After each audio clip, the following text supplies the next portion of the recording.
This is Airdogs, a podcast series on the aviation industry that will take you from the boardroom to the boarding gates. In this special edition of Airdogs, Dec Ryan talks to the authors of a new report, a Pathfinder for Irish aviation. Gill and Eamonn Brennan talk about their findings and the key policy recommendations needed to ensure Ireland's future as a global aviation hub. Hi, I'm Dec Ryan. Welcome to a special edition of Airdogs podcast. I'm glad to say I have the authors of the new Pathfinder for Irish Aviation report, Gill and Eamonn Brennan. I won't go into big introductions because this cast is going to be orientated towards the industry in Ireland and politicians and so on. So hopefully everybody will know the serious background that Joe and Eamonn have in the industry. To kick off, and guys, you know, we're going to kind of alternate the questions, but we all know each other well. So, you know, anything you want to say, please do. Joe, can you just do, for the people who haven't read the report or haven't heard about it, can you just do a quick explainer, particularly with regard to the recommendations? Sure. So this was commissioned by yourself back in February, and it had two objectives. One was to explain the scale of the Irish aviation ecosystem in a global context and to show how important the Irish aviation industry has become over the last number of decades globally. And secondly, to explain how critically important air travel services are to the functioning of the Irish economy and Irish society, and the importance of considering policy initiatives that would improve and enhance the aviation industry. One, so it can share in the growth projected in the global air travel market over the next 20 years. But secondly, to enable key parts of the Irish economy, being FDI, indigenous industry and tourism, to grow and expand and create employment for the next generation. So those were the two big kind of objectives in the report. And you asked us to reach out to a number of industry leaders. You wrote to over 30 of them, 33 responded positively, and Eamonn and I had confidential conversations with them to elicit their best ideas, and that produced a list of about 21 policy ideas, and you asked us to boil that down into 5. We did that, and we came up with 5 specific policy recommendations that we believe can have maximum impact in terms of unlocking investment, creating opportunity, and also something that a government or a department could implement at reasonable speed in a short period. So there are 5 recommendations in the report related to that. Okay. Eamonn, and you have a lot of experience in this area, particularly with regard to the issuance of reports and how important they can be and influential on policy. How do you feel about the overall reaction, and in particular, and this is kind of my question, the second part of it is with regard to the politicians as well? Well, first of all, Declan, on an overall basis, we're very excited about the reaction. The industry reacted very positively. A lot of the main stakeholders, the pilot training organisations, you know, Dublin Airport, all the main airlines. We've been a little bit disappointed, I think, with the response of the government services to it so far. Now, it is early days yet, so I'd be hoping that this might change. But, you know, one of the things I found when doing the interviews was when we were talking to Airlines for America and when we were talking to IATA, is a profound sense of embarrassment about how the system in Ireland wasn't able to cope with things like the Dublin cap and deal with these kind of things. So it seems to me that the biggest thing that I would classify what's happening with the system at the moment is inertia. Like, it's not that they're doing anything bad, it's just that they're not doing anything, and they're taking the industry very much for granted. So I'd be appealing to the government and to the Department of Transport to look at the positives in the report, engage and make it a kind of a pathfinder for the aviation to move forward, because that's what it has to be. And to date, I think, unfortunately, they've taken the ostrich approach. They bury their head in the sand, and we haven't heard anything from them. And I'm somebody who doesn't really understand that sector and the way government works. Is there, like, being naive, I would have thought, you know, the DG and other people in the Department of Transport would love to have the discussion. I'm not saying they need to implement it. I'm just saying that they would be into the discussion. And it's not just transport. You would like other departments to get behind it? Well, it's a very important report, Declan, in that, you know, you've 32 of the top leaders and CEOs giving their opinion. Globally. Globally. And also looking at Ireland. I mean, remember, FDI is what Ireland's all about. Tourism is what Ireland's all about. So it has to be about access. So it's a little disappointing that, for instance, you know, that like if I was in their place, I would grab this report and I would embrace it, and I'd say, here's a chance now to sign the industry up for 5 things. And also there's other recommendations, but there's 5 key recommendations, and it's also got an all-island approach. So there's it ticks a lot of good boxes, and I'd like to think that the system would get behind it. And we're very, very keen to engage and very keen to talk to them and very keen for them to do something. But, you know, if you take a decision that you don't want to listen to the industry, well then, you know, you'll very quickly fail, and I'm worried that that's what's about to happen.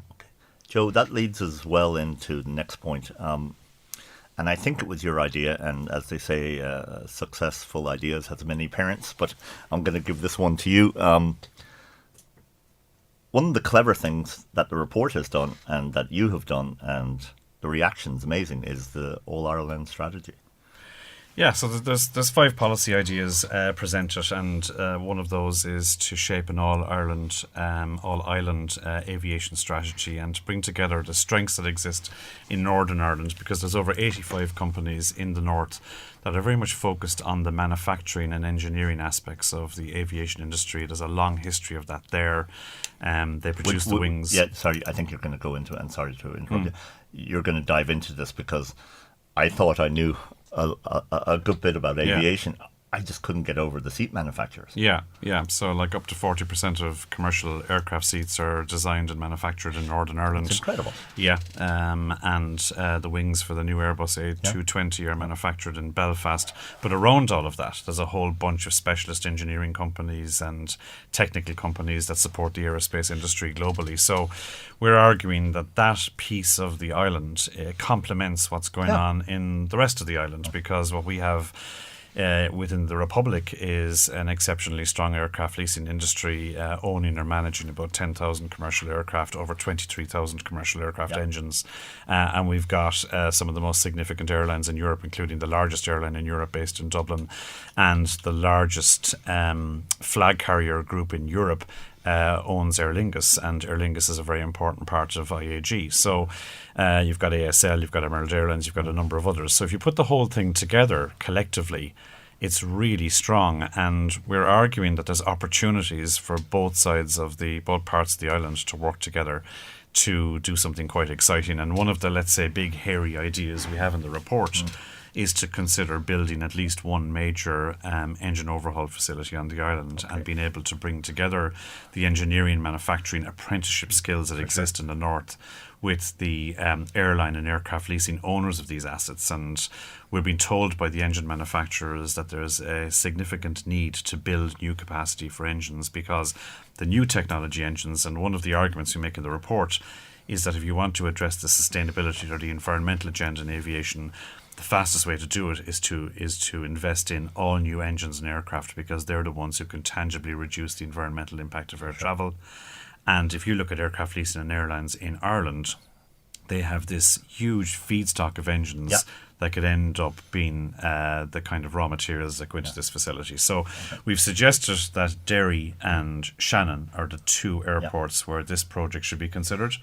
And we have a sense that the manufacturers like GE, airlines like IAG and Aer Lingus, the aircraft leasing companies, and the existing MRO companies that exist in Ireland, such as Atlantic Aviation or Dublin Aerospace, together with the manufacturing companies in the north, you could pull off something really good here if you were to bring in ISAF, the Aerospace Technology Institute out of the UK, Enterprise Ireland, and when we hear about the Shared Island initiative that the Taoiseach's office has been talking quite strongly about, then this is something that, in my view, ticks an awful lot of boxes. Okay, I just want to bring you back to one point, which I thought was, again, very clever by you guys.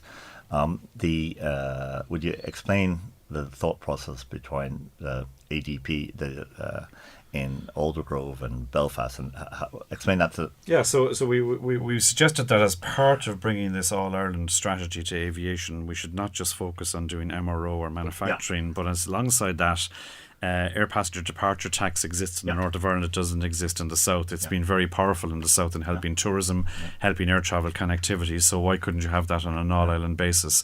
And secondly, that's not a big ask in Westminster, is it? It's you're carving out parts of the United Kingdom. I can see the politics. Yeah. But So when you think about it, it's not doing it like, let's say, I'm guessing Alder Grove is a small percentage of all flights Correct. in the UK. Yeah. I know the Scots will probably come in next, but, Yeah. but it's a good idea. It's Sweden. Oh, really? Yeah, they've dropped it. So it is definitely worthwhile thinking about. And then related to that, when the Stormont Assembly was brought back up in the last 12 months, the report that was produced around that suggested that there should be PSO, public service obligation grants, awarded to enhance connectivity across the island. And there's two routes, one being Dublin-Derry and the other one being Cork-Belfast, that should be put in place. And we understand from the airlines, particularly, I'd say the likes of Emerald, that if those PSOs were put in place, they'd be very positively inclined to do those services. So if you ran those routes in terms of regional connectivity, north-south connectivity, but as part of this overall idea, we think it'd be quite impactful. Yeah, and, Connor McCarthy's doing a great job in Emerald, and if you look at the success of Donegal, Dublin, and the stories I love there is, cancer patients, and all our families get affected by this, and the thought that my parents would have had to drive to Dublin, that kind of stuff. But and Derry must, tick a lot of boxes similar to Donegal. And we've had a good reaction from the ecosystem around Derry already, and they're very much up for exploring this seriously. Okay. Eamon, this is where I love the lateral thinking, and I'll just get straight to the point. Could an MRO really happen at Derry? Absolutely. Yeah. I mean, we've engaged with Derry, Declan, but if you look at where Derry is, the hinterland of Derry, first of all, could it happen at the airport? And the answer is yes. Do they have the land and the facilities? The answer is yes. And also, it's an all-island project. And I use the word island rather than Ireland because so do I, I think it encapsulates the whole thing. Yeah. But there's a great hinterland there of educational establishments. You've got the Northwest, you've got Letterkenny, and it's a real good cross-border initiative. Yeah. But I think the thing that before you, whether it goes to Derry or whether it goes to Shannon or wherever it goes, Declan, the thing that you have to ask yourself first is there a demand for this? Yeah. And the answer to that is a huge yes. At the moment, Irish carriers, IAG, they're sending engines to Jordan, they're sending engines to India, and there's a huge wait list, particularly with the problems Wizz had with the geared turbofan. Yeah. But the reality is that Irish Airlines alone have enough business to keep a very large engine overshop facility going for the next 15 to 20 years. So the big asks we have is the government to get behind it with buildings help with training, find a site that actually works, and then the labour to make sure that we get apprenticeships. One of the report's findings here, one of the report's recommendations is to vastly increase the number of aircraft technicians and apprentices that go through, because it's a really big thing. Most people now look at their kids and say, you go to college and you get a degree in BA or do something like this. This is a real opportunity. Sure. These are really high-paying paying jobs, and if you get a B1 or a B2 a EASA certificate, it is a great job. So I think Derry or Shannon, whoever does it, but I think both of these now should get together and start and move this along, because here's the thing, Declan, if it's not in Ireland, it will end up in Morocco, it will end up in Spain, or it will end up in Poland, and that will happen within 1 year. So we have a unique window now to move, and let's do it. And in fairness to the Minister for Higher Education, James Lawless, he has worked with the industry to already agree a package to increase the number of apprentices.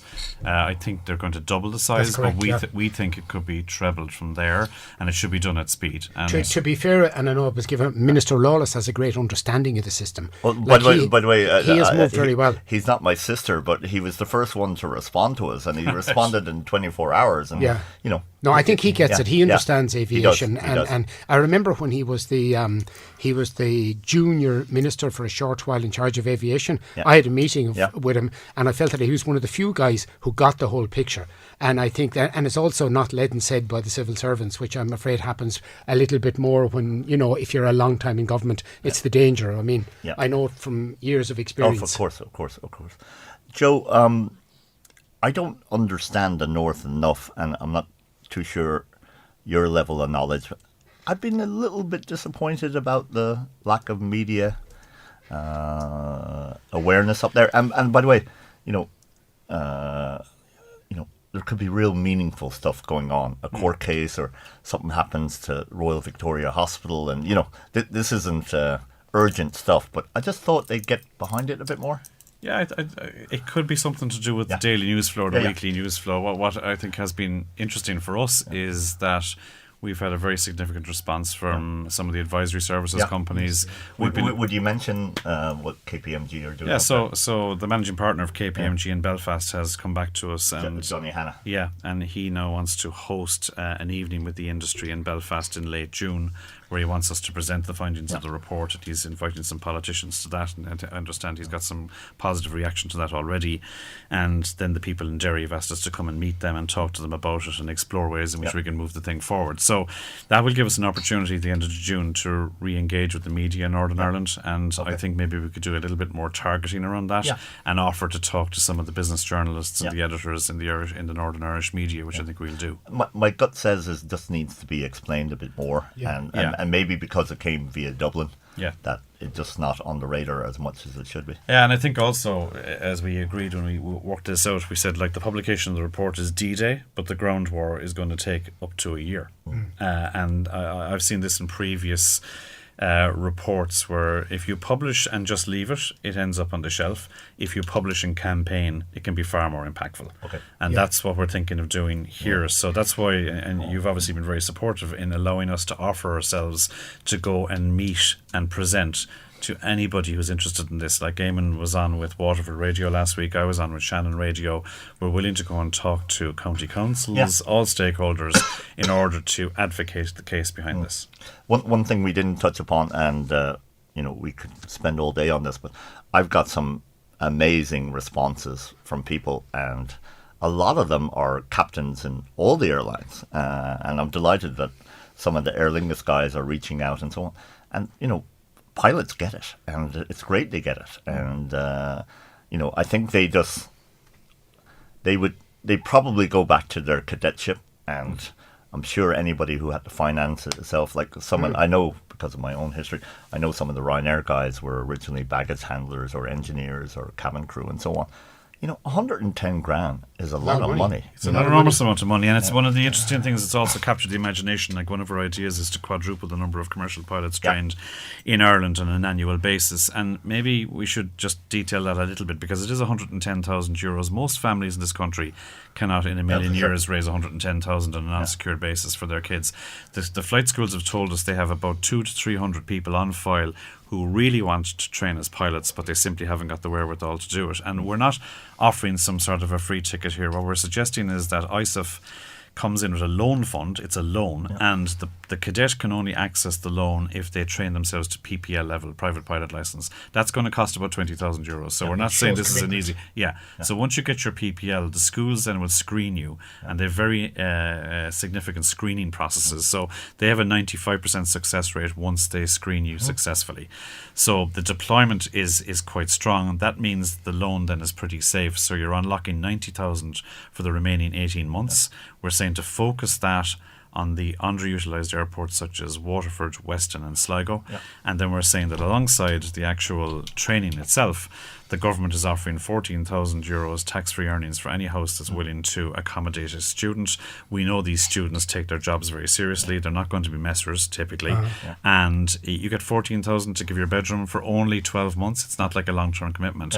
For a community like Waterford, around Weston, around Sligo, why wouldn't you do something like that? The demand for pilots is exponential at the moment. It's actually rising. And here's an interesting local fact, is if we produce 300 pilots, then Irish Airlines can hire them. I mean, I remember when I started off, there was an opportunity for maybe 20 pilots per year in Ireland. That figure now is about 350 to 400, and there's great opportunities. So it's a really good career, but we need to figure out how to finance people to get into it. And that's what Joe's talking about there. It's a really good opportunity. I mean, other parts of the economy, Declan, like doctors, etc., they're all funded by the state. So we're not asking for this. We're just looking for finance at a reasonable rate to enable a flow through of pilots to come from Ireland. I just kind of hang in there on this one, guys, for a little bit. Yeah. First of all, and I'm not being funny here, 40 million from ISAF isn't a big amount of money. Like, it's a large amount of money, but ISIF normally do things at 200 million or whatever. Yeah. So it's not like we're. No, they have over 13 billion, so it's 13,000 million in assets. Oh, well. And we're not asking for equity. Yeah. We're asking for loans here. It's a loan that's a term loan of maybe 7 years. Something to help the economy. Yeah. Yeah, for sure. Has anybody from ISIF contacted us? No, but I've been contacting ISIF. Okay, good. Yeah, so it's there's a discussion being kicked off there. The other point you might help me with, Eamon, is I love what Mark Casey's doing down in Cork.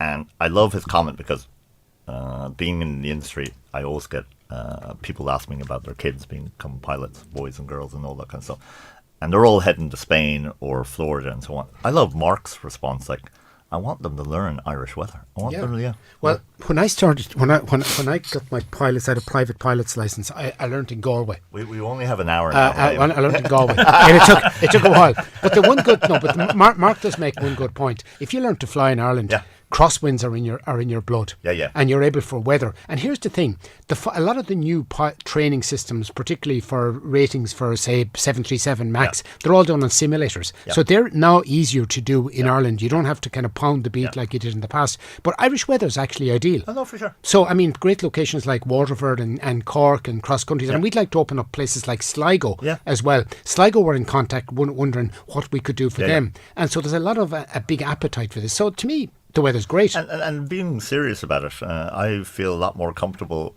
with a pilot who's been trained in Ireland than... I'm not making dispersions about the guys out of Florida or the girls out of Spain or whatever, but you do need...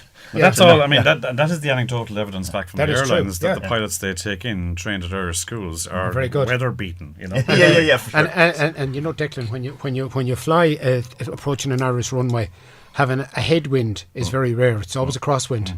Makes you good. Yeah, for sure. We won't talk about where the runways were positioned. That was in the past. Yeah, exactly. Well done. Eamon, so this is a little bugbear of mine. I love in Brazil that the second most important ministerial job after finance is sports. And people laugh at that, but sports are so important. And, you know, Brazil's very passionate about the sports and so on. I always wonder why the Department of Transport isn't taken more seriously, and I'm not having a go at ministers here, but, you know, I'd say if you were having a quiet beer with them and you said, would you like foreign affairs or transport? They go, Jesus, I love foreign affairs. Like, why isn't it, do you know why it's not... taken more seriously, if that's the right way to say it. Yeah, no, that is right, Susan. I mean, your point about Brazil is right as well, because to Brazil it's tourism. But let's just look at transport. Transport is always in Ireland a begging department. You're begging off the Department of Finance for roads, for airports and everything. So you're not seen as an earning, as a contributor. And it's only recently, in the last 10 years, when we started looking at the sustainability agenda, the importance of public transport, that transport has become more important.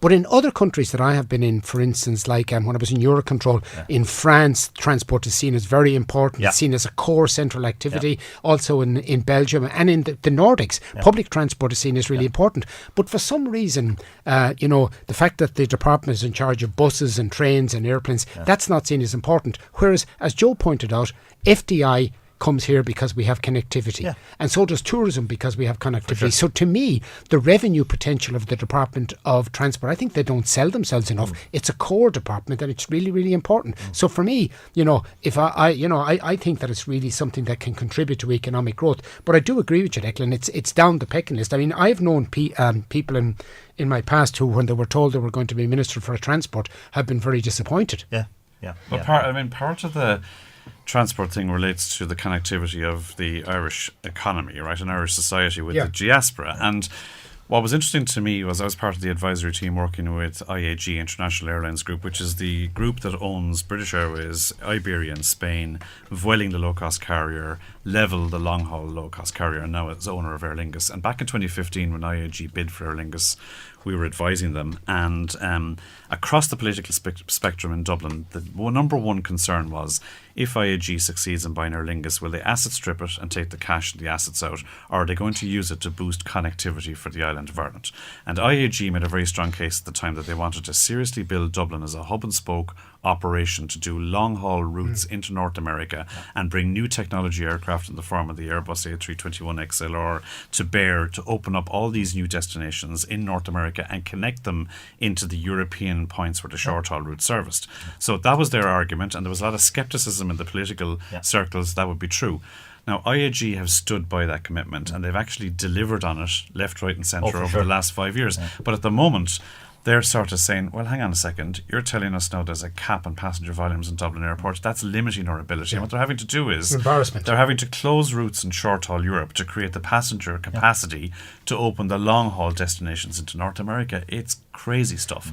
So we have heard from IAG their frustrations about that. We also heard from airlines from America who explained to us that since Brexit, more and more North American travellers coming to Europe for business or pleasure, they don't want to go over a UK airport hub because of all the administrative and customs complexities of doing that. They want to go to an English-speaking significant EU hub. So we're English-speaking, we're EU. They want pre-customs clearance going back so they can get out of the airport quickly. And if we have runway capacity to take their extra aircraft they want to put in here, even better. So we tick all these boxes. And I'm old enough, you may be old enough to remember an Irish government would crawl over broken glass to get an American airline to open a new route into Ireland. Here they are saying they want to open new routes, and they're looking at us and saying, but you're telling me that there's a local council that is holding us back because they've got a cap. In fact, Declan, the Americans don't understand it. And there's an important point to make here. Wales has no direct connection to the United States. Scotland has 1 or 2 services daily, and we've got 35. We've got 35. Limited, isn't it, it's very limited. We've got 35. Isn't that amazing? That's amazing. And I mean, and that is what's generating the FDI. Yeah. But the Americans, I mean, one of the things, the interviews we had that I used the word embarrassment, is that they kept talking about, how do you mean there's a cap? Like, what's this about? Like, I mean, we don't understand this. I mean, and they also foresee a possibility, that, we're abusing the bilateral that we have with the Americans, because there's more Irish carriers now, more capacity going one way than the other way. So something we got to build back on. I just add 2 points to that, small points. One is, people need to remember that British Airways is run by an Irish guy from Cork. That's correct. Yeah, and secondly, just the network that, I'm very proud of Aer Lingus. I'm dying to go to Nashville, and I wouldn't go if it wasn't direct, and they're gone after, some tough markets to crack. Like Denver is not easy to crack, but they've gone after it. They've gone after Indianapolis. They've really done a good job. And the new technology aircraft, the XLR, has really helped them, because for thin routes, Declan, they can make it work. Yeah, for sure. Okay, I'm a bit disappointed the reaction from the aircraft leasing sector. So can you handle that, Joe? Let's go back a bit. AirCap are number 1 in the world by a miracle mile, right? They're double whatever their next competitor is. I just would have expected Gus, and I'm not. If it was somebody else who was this isn't Gus related. This is whoever the CEO, be a German or a Paddy or whoever, they should be coming out about this. Well, I guess firstly, just to acknowledge that. A bit harsh? Well, just to acknowledge first of all that Peter Barrett, SMBC CEO, and Andy Cronin, Avalon CEO, gave us time, a lot of time to discuss this report, and they gave us some very interesting ideas in confidence. And that's been very helpful in shaping the policy recommendation we've come out with regarding the aircraft leasing industry per se. And what we're asking for there is that, and what we've heard back from the industry is that... Let's get this right. They're number 2 and 3. There, yeah. Okay. No, it's great. Yeah. But and we had the head of ESG and AirCap help us as well, Donald Hanley. So that was useful to us in terms of the whole sustainability debate and the way they're strategizing around that. You're being too nice, Joe, but go on. I probably am, yeah. But that's myself and Eamon. I'm the wet member of this trio. No, you're not. Let's admit it, right? So... But we've asked for things, and by the way, we're 2 weeks into the project, right? And we've had various communications with different parts of the aircraft leasing system that I think are still going to resurface over coming weeks. But what we're looking for is to strengthen an already really efficient structure, right? So the companies are saying to us that aircraft leasing in Ireland is hyper efficient as it is, but it needs to be tweaked and improved even further to keep its global leadership position. And the ways we're asking to do that is to extend the existing aircraft asset treaties around the world, particularly with countries like Indonesia, Brazil, Australia and Japan. The Department of Foreign Affairs has been very helpful in building this over the last number of decades, but we need to build it out even more. We are arguing that the government should consider enhancing accelerated depreciation allowances to encourage the leasing industry and the airlines to invest in new technology aircraft and engines as a means of addressing the environmental and sustainability agenda very directly. And then the last idea, which we're starting to get some reaction to in the industry, is to create a digital certificate for ownership of aircraft. And the reason we're arguing that point, let me just finish that point, is if I want to buy $200 million of an Irish bond or an Irish share like Kerry Group or CRH, it takes me 3 days to settle the trade. What? It takes me 3 days to settle the trade. I hand over the money, I get my certificate back. If I want to buy a $200 million... No, come on.